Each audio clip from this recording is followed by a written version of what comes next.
We are live here at the Republican National Convention. This is Tyler O'Neill, managing editor at the Daily Signal. I am honored to be joined by Tim Head, who is the executive director of the Faith and Freedom Coalition. Thank you so much, Tim, for joining us. Hey, it's a privilege to be here. Thanks so much for chatting today. I know this is a bit of a whirlwind, 3 or 4 days of everybody and anybody that's working in the political politics or in Republican politics is traipsing by. So thanks for letting me be with you. Yeah, no, my pleasure. And so I want to kick right off. The Faith and Freedom Coalition. Yeah. It's right there. Faith, freedom. What drives you? And you were telling me that evangelical voters, defined in a certain way, are 70 or so percent of the 70. Republican. Yeah, that's exactly right. So, they're really so I've been in kind of national politics for about 15 years almost now. And I find, especially in presidential cycles, every 2 years, but particularly every 4 in election cycles, the left loves to write about the demise of the faithful in America. And so they love to quote some Pew study or maybe some, the end of white evangelical Protestantism. It's officially over. Look, right. They're shuttering their doors at record levels. And but the reality is that the number not only continues to remain stable and the influence, the political influence remains powerful, but ironically, as I would argue, the distinction between the two parties has grown in the last probably 8 years. The move of those Christian voters has become more and more stark. So historically, really for about 40 years, we've expected to be between 77 and 79% of Orthodox, faith-filled voters to vote for a Republican. The last 2 cycles, it's been 81 and 83%, partly because, even over some sort of consternation over maybe Donald Trump in 2016, he's still got 21%. If you remember, that was the basket of deplorables cycle with then Secretary Clinton. Oh boy, do I remember. And then we move, then he actually delivers on a decent number of those promises that Trump made in 2016 and 2020, and that move goes from 81% to actually about 83%. So the polls, if you will, the polarity of it is becoming more and more stark. In our opinion, it's great for the Republican Party to more and more embrace these voters instead of sort of, be ambivalent and kind of try to kind of please all people and hence please no one. Well, I think in terms of specifically policy and not politics, I see so many policies out of the Biden administration, out of certain others on the left side of the spectrum, who they're clamping down on parental rights. They're pushing transgender lessons on children. They're fighting to make pornographic books in school libraries accessible to children. And at some point, I'm a Christian. I like to think I'm a Christian before I'm a conservative.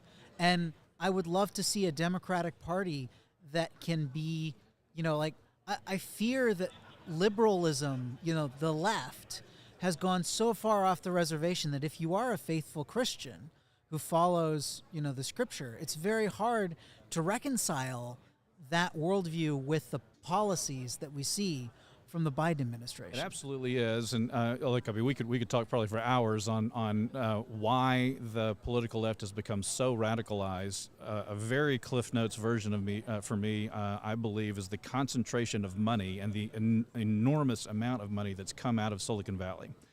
So we previously largely had funding mechanisms coming in either through kind of government programs that were diverted through various things coming back to Democrats, or just kind of secular business in New York and Boston and kind of media maybe. Silicon Valley, the numbers are just astronomical numbers, but they also are very concentrated in the Bay Area. That's not just sort of like agnostic, if you will, both scripturally and sort of philosophically. They actually have very strong worldviews on things that again are not just sort of like egalitarian. Let's just not talk about that stuff in the workplace. They're hostile towards things of faith. And so when you have billions of dollars funneling in either to elected officers, officials, or into the nonprofits that are doing year-round advocacy, I think that's where you see kind of it's kind of like trying to have 2 feet on a glacier that are just slowly drifting apart. And basically, as that money is like a political accelerant. It doesn't determine things, but it accelerates the trajectories that are already happening. And so I think that's part of the reason why we've seen that in the last 10 years or so, is because very concentrated and enormous amounts of money are saying, not just be agnostic, but we want you to actually attack people of faith, and also really push very hard on some of these issues like you just mentioned around transgender ideology, really pretty offensive stuff in school textbooks, other books in schools, et cetera. And frankly, most people didn't even know about it, because most parents, moms occasionally will pay attention, but most people don't know what's actually in the textbooks of their elementary school, middle schools, even high schoolers, until 2020 hits. And then they're watching kids sitting in their living room or in their kitchen doing a Zoom call with their teacher, and the teacher saying stuff that usually the mom is just beside herself. Yeah. What in the world was going on here? Which basically, we started to see manifest in 2021 in the Glenn Youngkin race, and frankly, the avalanche has kind of continued since then. Yeah, when I've been following an organization that's very, very strong on those issues, namely the Southern Poverty Law Center, where they've been demonizing anybody who dares dissent from this woke narrative. That's right. As a hate group, putting them on a hate map with chapters of the Ku Klux Klan. That's right. This is insane. And I wrote a book called Making Hate Pay, why it's totally unreliable. But have you seen, how much are evangelicals, faith-based Americans aware of just how hostile things are to them? And what they can do about it. I think the DEI piece has also kind of added to some, or brought it a little bit closer to home, if you will, because a ton of people, I don't think anybody's had any issues at all with more, either ethnic diversity in workplaces or kind of worldview diversity in workplaces. If you work at Coca-Cola, it's great if, a new vice president of marketing, disagrees with what I believe on some worldview stuff, if they're good at marketing.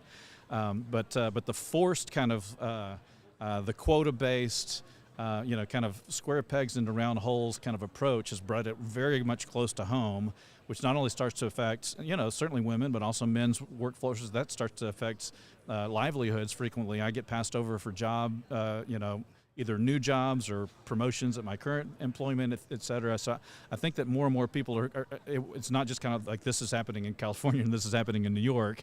This is happening in Tennessee. This is happening in North Carolina. And through kind of hiring practices, promotion practices, et cetera. And I'm glad that you brought up the SPLC, kind of hate group.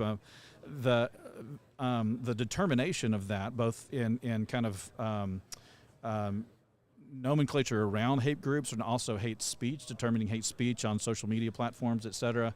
The people who are kind of brought into, they're normally these small little groups of 3 to 5 people that are kind of like these panels that review each statement if it's on social media.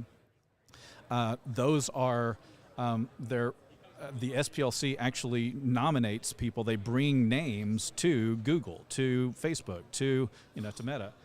So Meta may have the panel, but SPLC provided the names that serves on the panel. So it's no accident that you see almost one-to-one overlap between SPLC's hate group nomenclature and also the hate speech that's determined by various platform services across the country and around the world. So it's really important for us to continue to kind of learn more and more about this, to become more and more aware.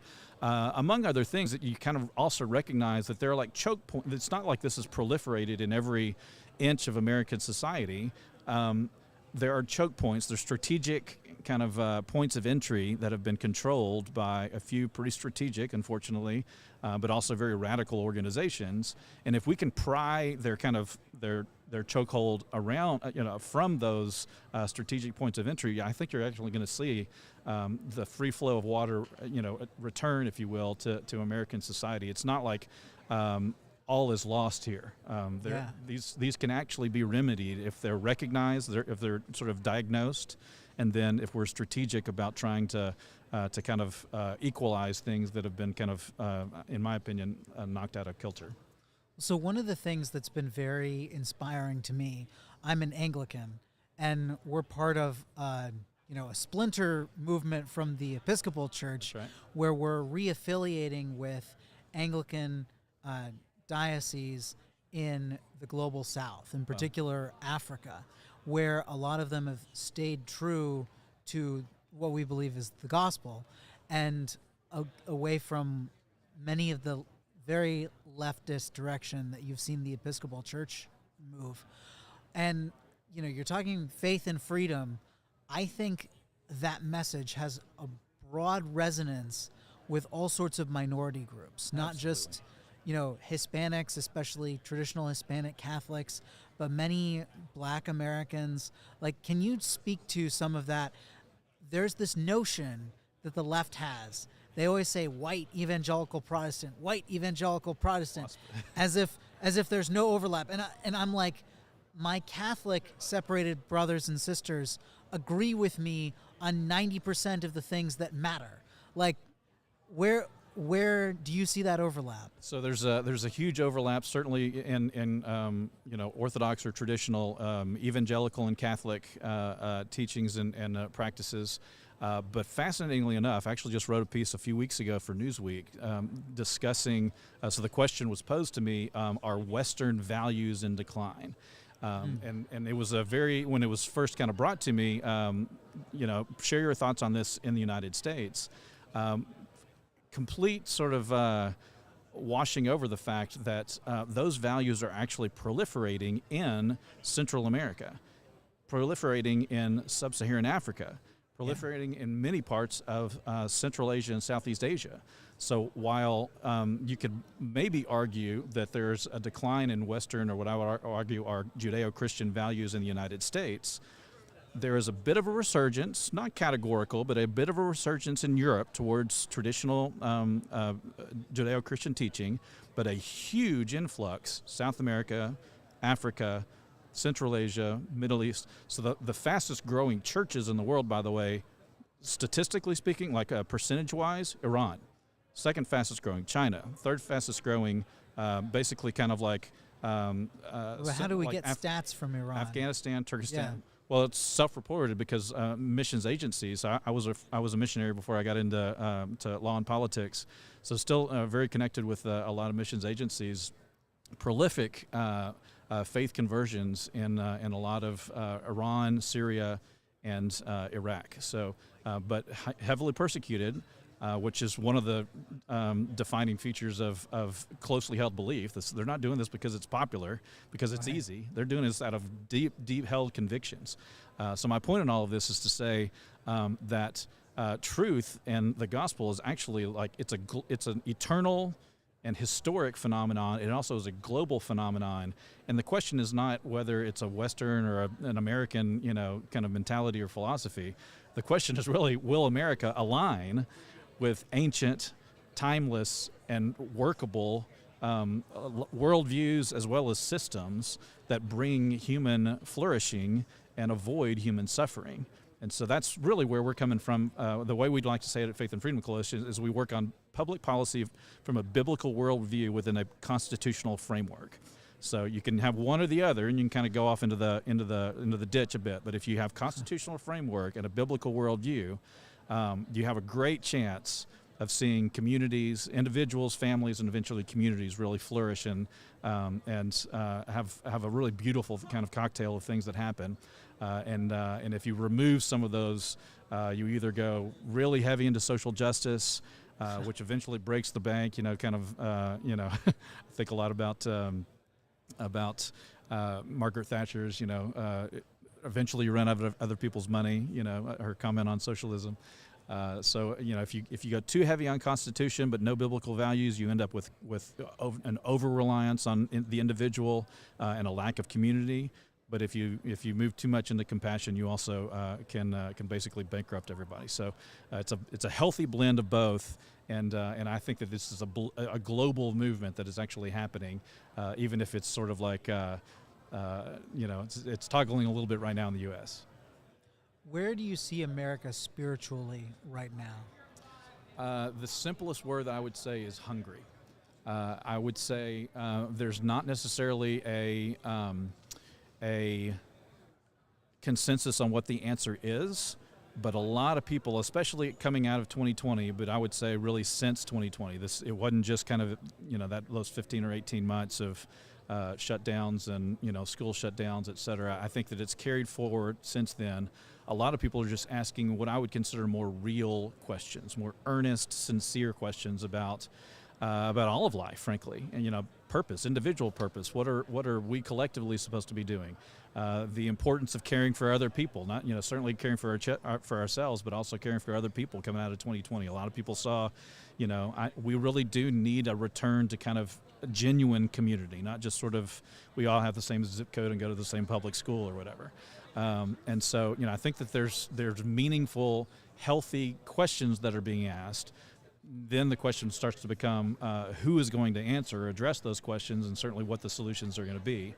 And so there's a bit of kind of a return. So it's a bit of a Back to the Future kind of moment, in my opinion. There's a rebranding. It's not just a kind of pure let's all kind of wear starched shirts and not say certain words and not sell liquor on Sunday mornings. Kind of this isn't Leave It to Beaver, but I think a lot of people are saying we've lost something, and we need more of that. And so what does that look like in 2025 and going forward?